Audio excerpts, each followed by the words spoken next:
What's up, everybody? A massive SEC Week 5 slate. OU at Auburn, Arkansas A&M, Georgia at Bama. Who is on upset alert? Chris Marler helps us preview this week. Locked on SEC starts right now.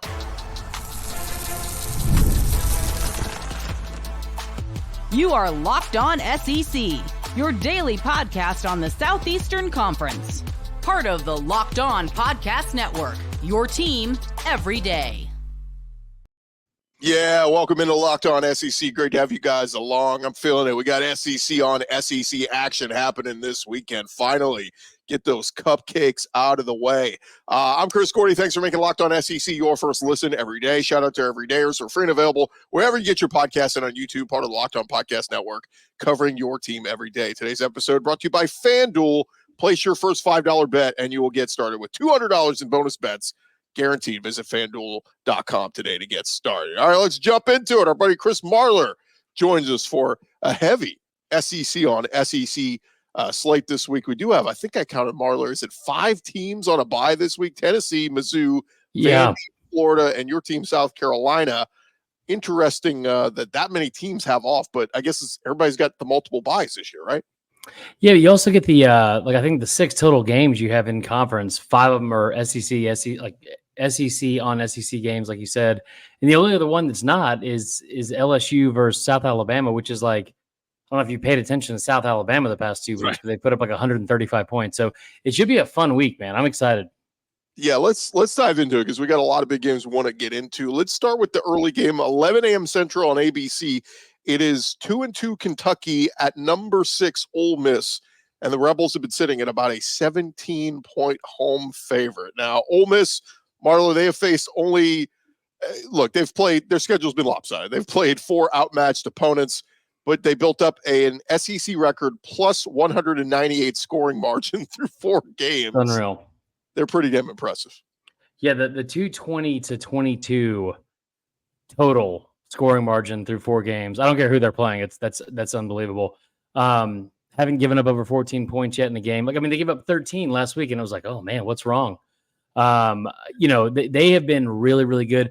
This line is super weird to me because there's nothing about Kentucky that makes me think that they will keep it close. And maybe 17 points isn't necessarily close, but I mean, it feels like that's an offense that really, really struggles. They at least struggle when they play against ranked opponents. They struggle on the road, and they struggle when they play, SEC teams. I think they're going to have to score 30 in this game if they want a chance to win.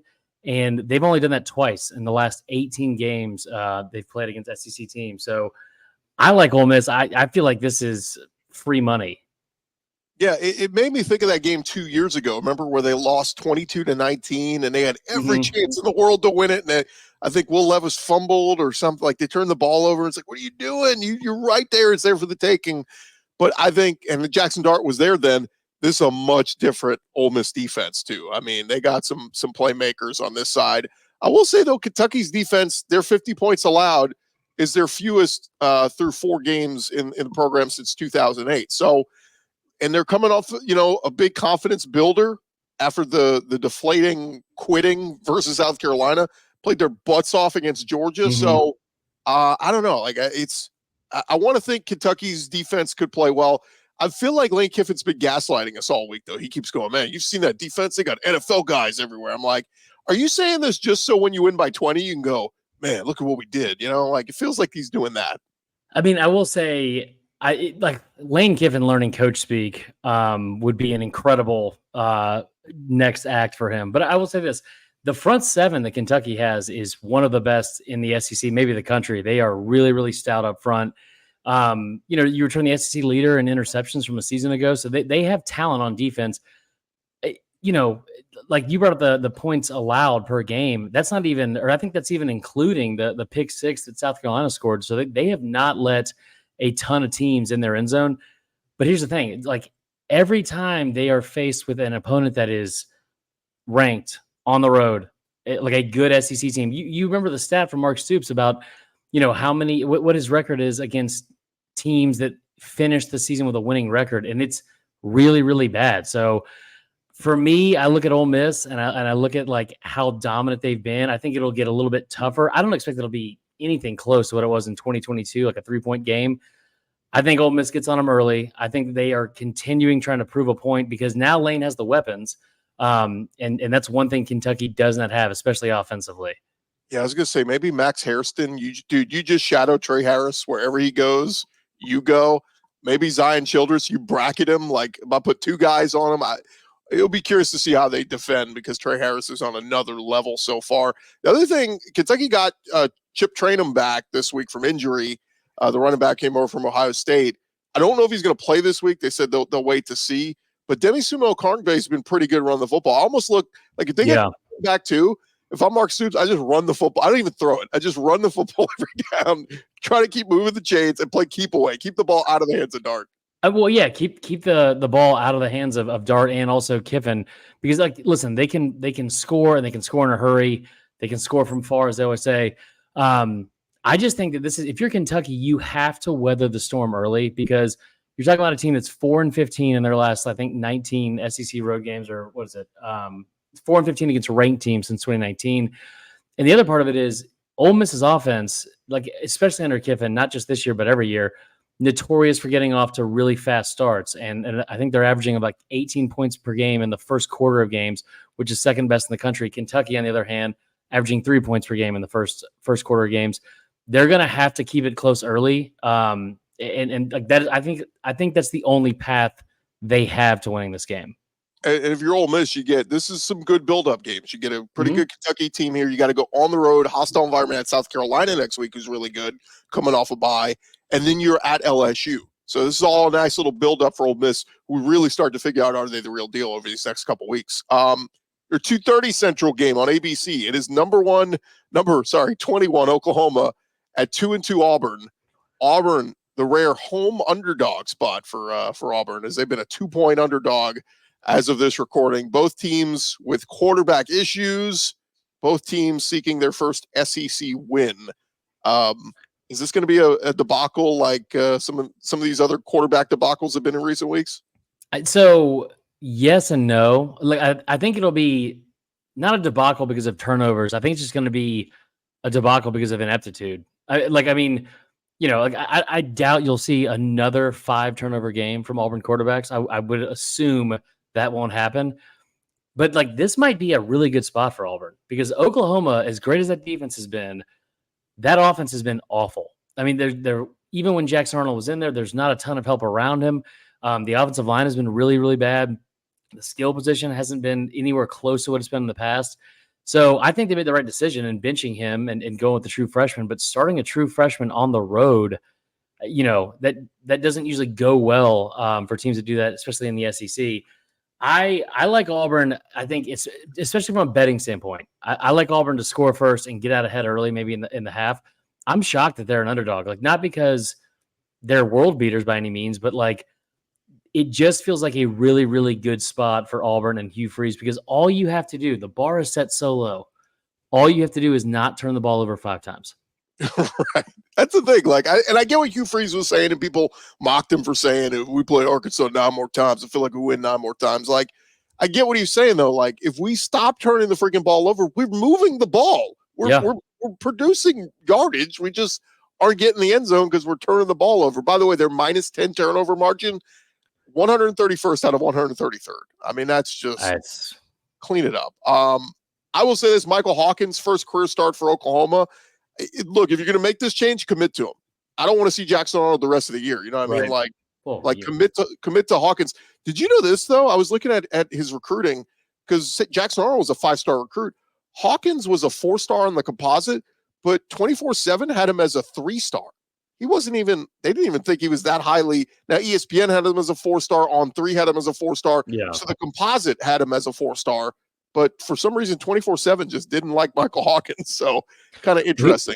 He looked good last week in the very limited time that he played, I feel like. I mean, that is like that's a tough decision for Venables, but that is the right decision because like the offense has just been anemic. It's just been anemic. Yeah. So, and you're right about Auburn too. Like they have been able to score sometimes, and they've been able to move the football. I think like they're ranking like the top 3 in the conference in like chunk plays or maybe it's yards per attempt or something crazy like that. And some of that maybe Get Jarquez Hunter going. He's averaging 7 yards a carry. It's second best in the SEC. Like, what? Why did he have 12 carries last week? Like, give him the football. Yeah, I mean, also the fact that like your passing game is struggling that badly, no matter who's back there, right? Like no matter who you put back there. So, and it was just a comedy of errors. Like even Cam Coleman dropping a pass that gets deflected and intercepted. So Auburn's defense is still pretty good. DJ Durkin, you might want to not drop 8 every third down. It's not going well, but I mean, I just think this is a classic spot for Auburn to get back on track. You know, like early in the season, kind of a back against the wall situation. I think they're going to rally. I think they're going to win.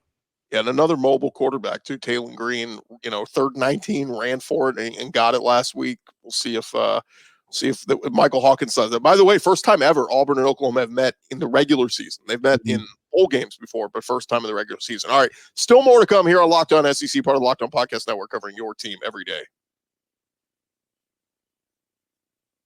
All right, I want to remind you guys, first off, today's episode is presented to you by our friends over at Robinhood. And with Robinhood Gold, you don't need a silver spoon to eat up the financial favors of the 1%. Robinhood Gold allows others to get the rates and perks usually reserved for the high society. Now, the resourceful individual with Robinhood Gold can earn the very liberal rate of 4.5% APY on uninvested cash, receive unlimited 1% deposit bonuses, and be rewarded with a handsome 3% retirement boost on an IRA account. Robinhood Gold provides the privileges of a high net worth for any net worth. These generous benefits are now available for only $5 a month. The new gold standard is here with Robinhood Gold. Go sign up at robinhood.com/gold. Terms apply. For product-specific disclosures, visit robinhood.com/gold. Investing involves risk. Rate may change. Gold membership is offered by Robinhood Gold, LLC. That's robinhood.com/gold. All right, diving back into it with our buddy Chris Marler as we're previewing some of the action in SEC Week 5. Thank you guys for making Locked On SEC your first listen every day. Marler, 2:30 Central on ESPN. It is 3-1 Arkansas at number 24 Texas A&M. Now, caveat, this one's in Jerry's World in Dallas. I did so many interviews this week. People are like, going to Kyle Field. I'm going, no. It's in Dallas. A&M still sitting as a 5.5-point favorite. I'm a little shocked because Arkansas is one, late blown, lead again at Oklahoma State away from being 4-0. Texas A&M needed a fourth quarter standoff to hold on to beat Bowling Green by 6.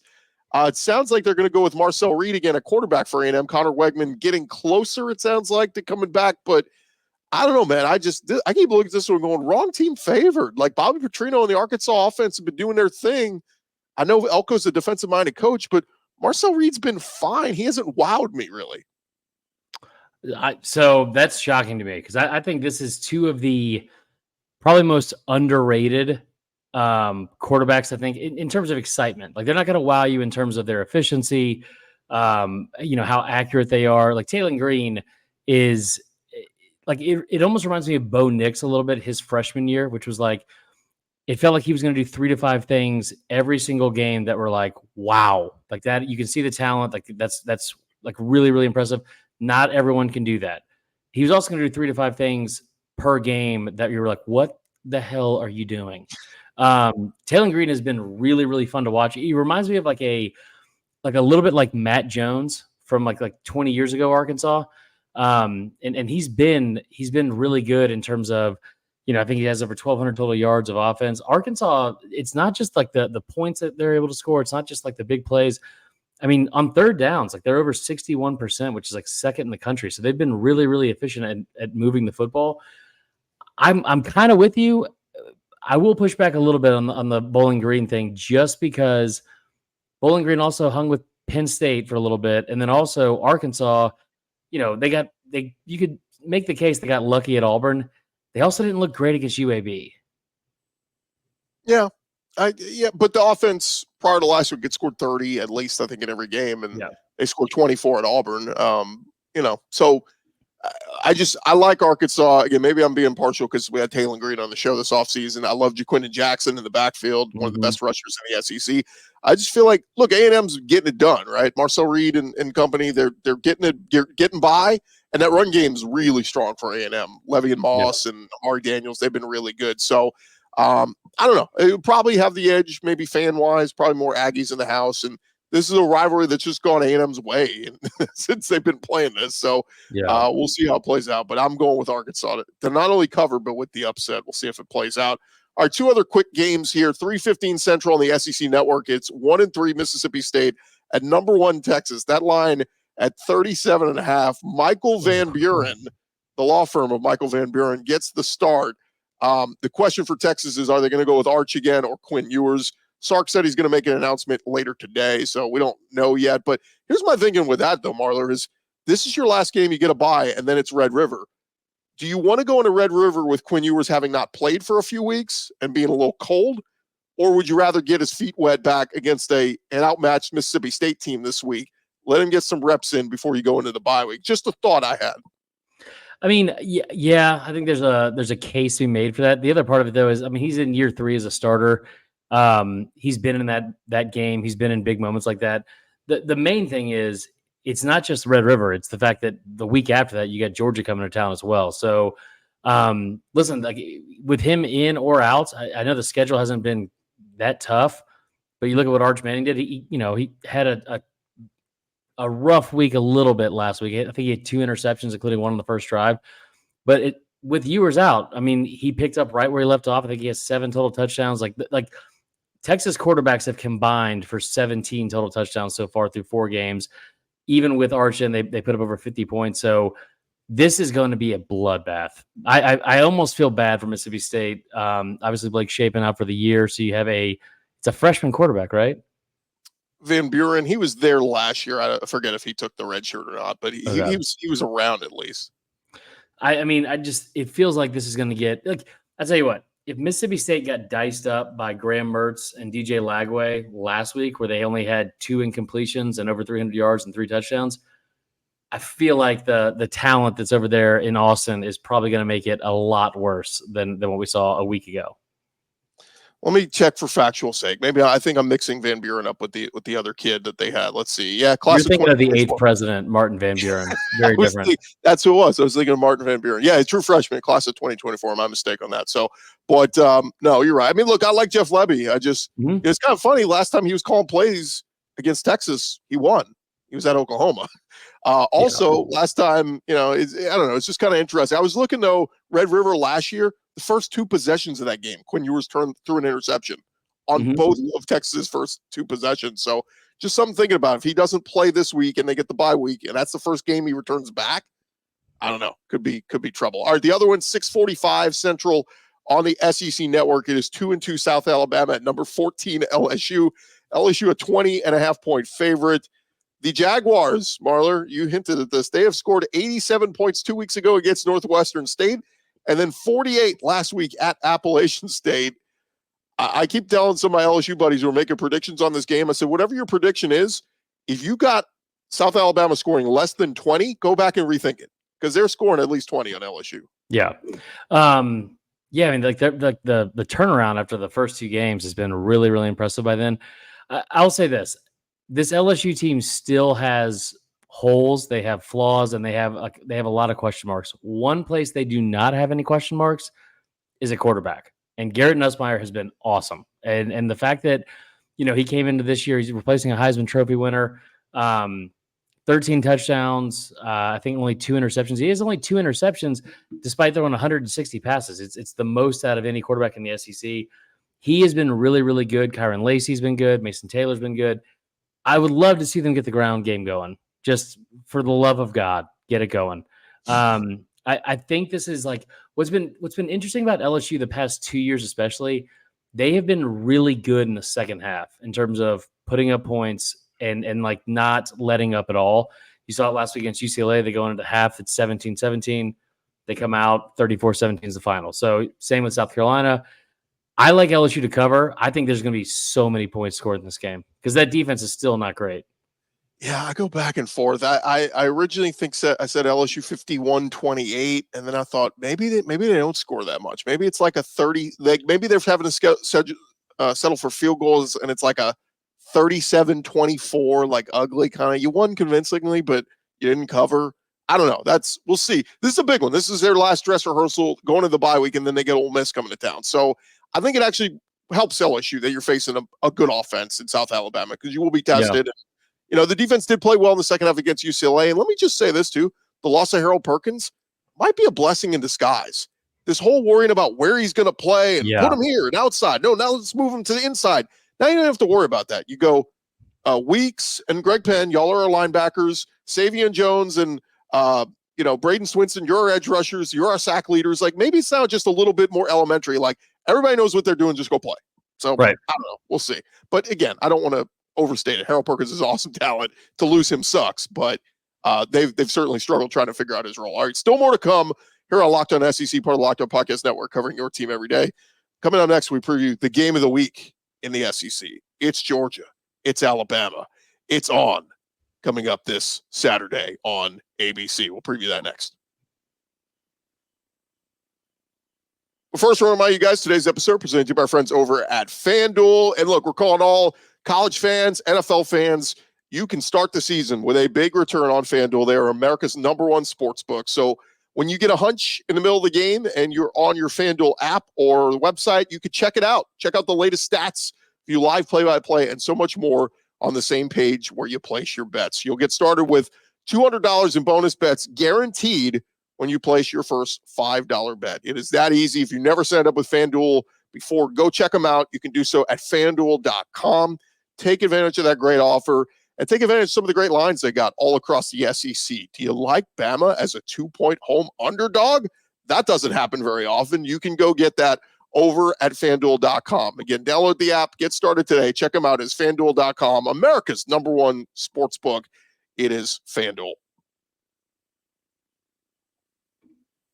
All right, final segment with our buddy Chris Marler as we get into it. The game of the week, the game that we've been waiting basically all offseason for. 6:30 Central, Saturday night on ABC. It is #2 Georgia at #4 Alabama. Dogs sitting at a 2-point favorite. I've kind of been shocked, Marler. I thought this line would have really moved throughout by the end of the week. I thought more and more money would come in on Alabama, but the sports books, they know a little something. They've been sitting with Georgia still as the slight favorite here late in the week. How are we feeling about this one? I think that like a lot of people, after that Kentucky game, there was a lot of hope and confidence from not just Bama fans, but everyone that has Georgia on their schedule because they looked very beatable. That's not something that is, we haven't seen before from Kirby Smart teams. We saw it at Mizzou a couple years ago. South Carolina last year, they were at home and they were trailing at halftime. But when you look at the numbers, and you can talk all about like what happened last year in 2021 and all that kind of stuff, and I think all that's important too, right? Like Bama's been an underdog 5 times. This will be the 5th time since 2008, and it's the first time in 90 games they've been a home underdog. The only team they've ever been an underdog to during that stretch is Georgia, and they are 3-1 outright in those previous 4 games.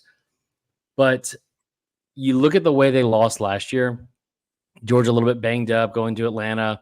Very uncharacteristic just game and day by them in general. You know that you're 3 points away from a three-peat, and that has to eat at Kirby and a lot of those players in that locker room all off season. So then you look at the actual numbers, like not just like the stuff with the chip on the shoulder and the roster and the talent and all that kind of stuff. I tell you what, Carson Beck, 14-1 is TD to interception ratio in 9 career games against ranked opponents. UGA is 8-1 off a bye under Kirby. They've won those 8 games by an average of 21.6 points per game. They are 17-2 against ranked teams since 2021. They're 33-4 in true road games under Kirby since 2017. They've allowed over 30 points 7 times since 2018, and 7 times in 85 games. That's like both Joe Burrow LSU teams, 2018 Bama, 2020 Bama, that 2020 Florida team, Ohio State with CJ Stroud. Like it takes a very, very good offense and team to do that. It just doesn't happen, on Georgia. And that's what Bama's going to have to do if they want to win this game. In revenge games, Kirby has won the last 8 in the regular season, or revenge games following in the regular season or in the same season. and he's won those games by an average of 28.8 points per game. I think that the path for Bama here is they have to get out ahead early and just create that seed of doubt that they've been able to do the past couple of times in Atlanta. Georgia's a pretty slow starting team. I think they ranked I think it's like 89th and 101st in first and second quarter offensive points per game. They only average, I believe, let me look at it right now, 4.5 points per game against FBS teams in the first half.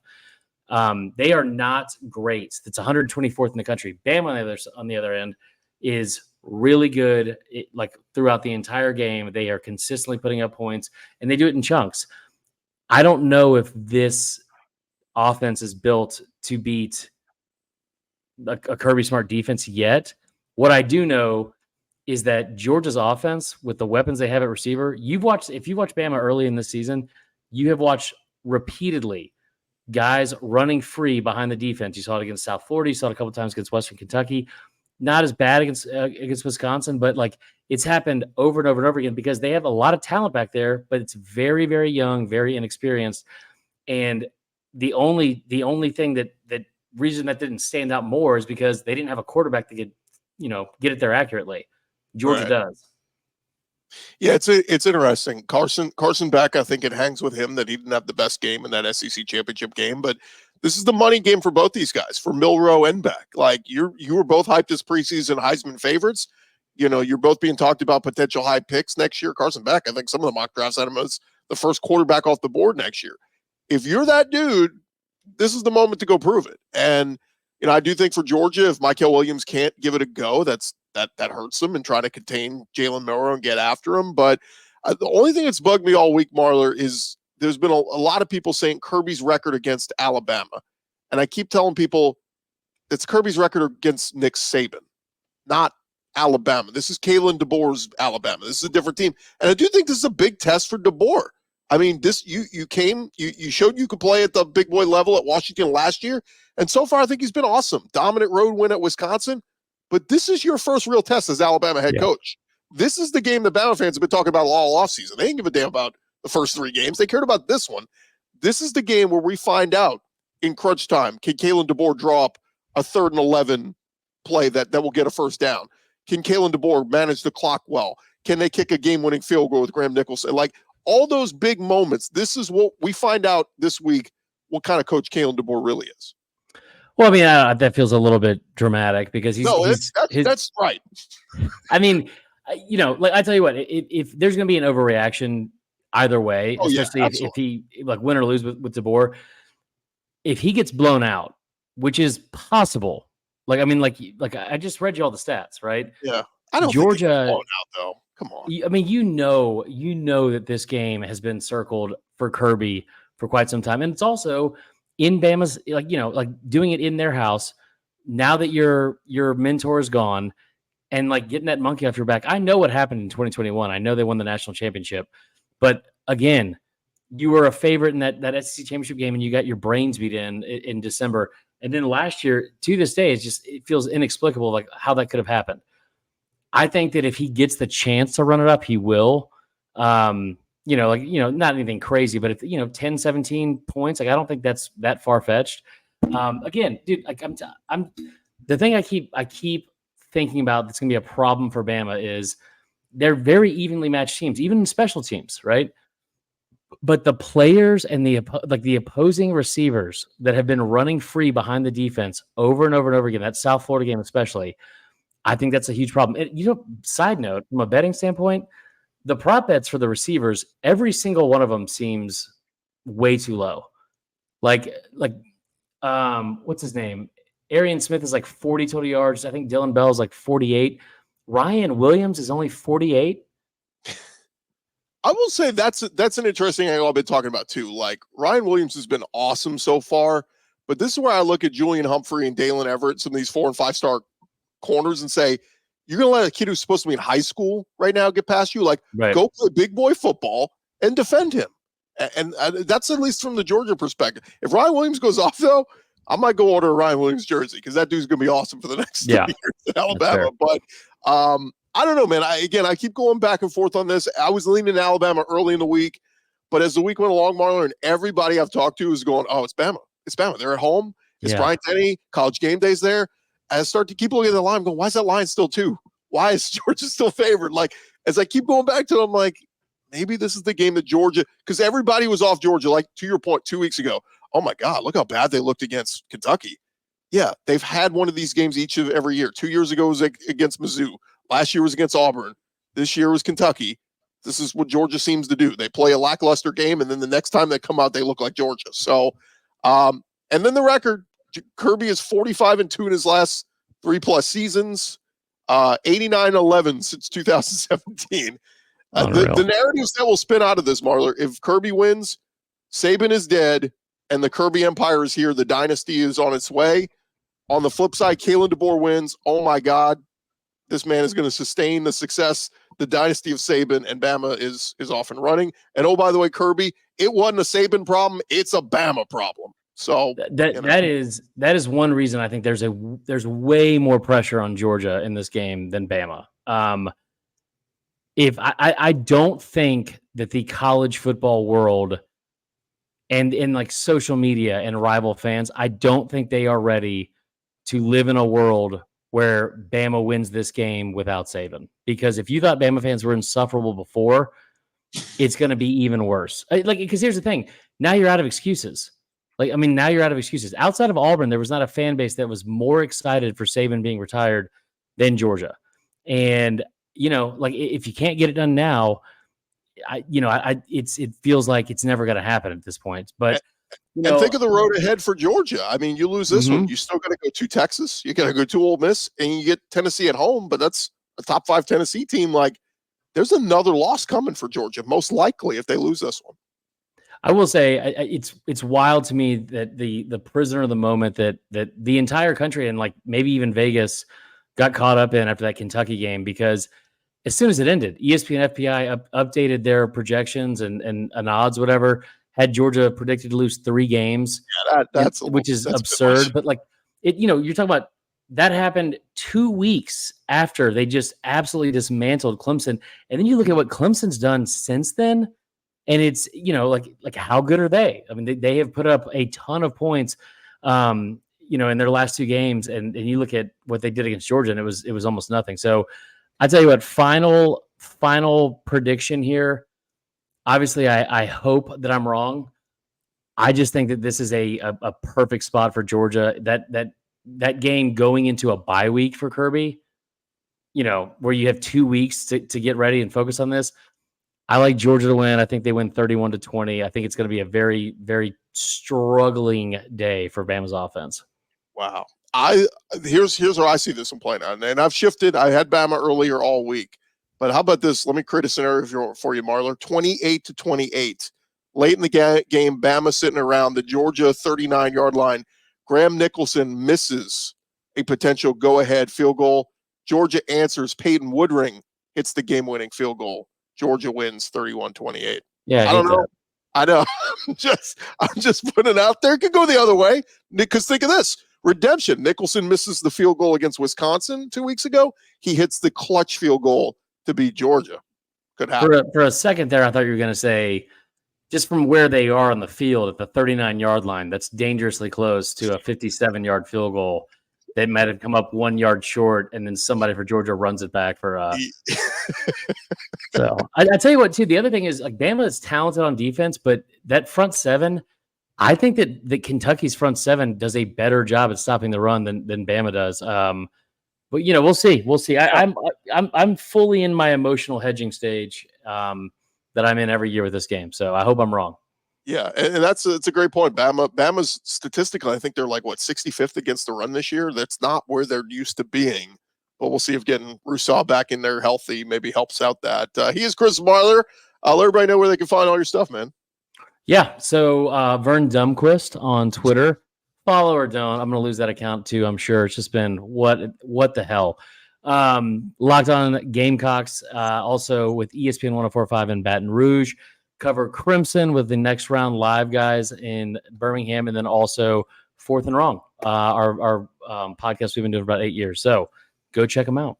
Did you say LouisianaSports.net too, right? LouisianaSports.net. Try my hand at writing. No one likes it. He also on Friday nights works as the host at Olive Garden. So yeah, you can catch him there. So hostess. Hostess. That's going to do it for me. Thanks to Marler for joining us. And we'll be back on Monday with your winners and losers of the weekend. Of course, who impressed, who depressed. We'll have that all for you here on another edition of Locked On SEC. Thank you guys for making us your first listen every day. Now you can make your second listen. You could check out Marler with Locked On Gamecocks. You can check out Spencer McLaughlin with Locked On College Football. All there for your taking right here on the Locked On Podcast Network, covering your team every day.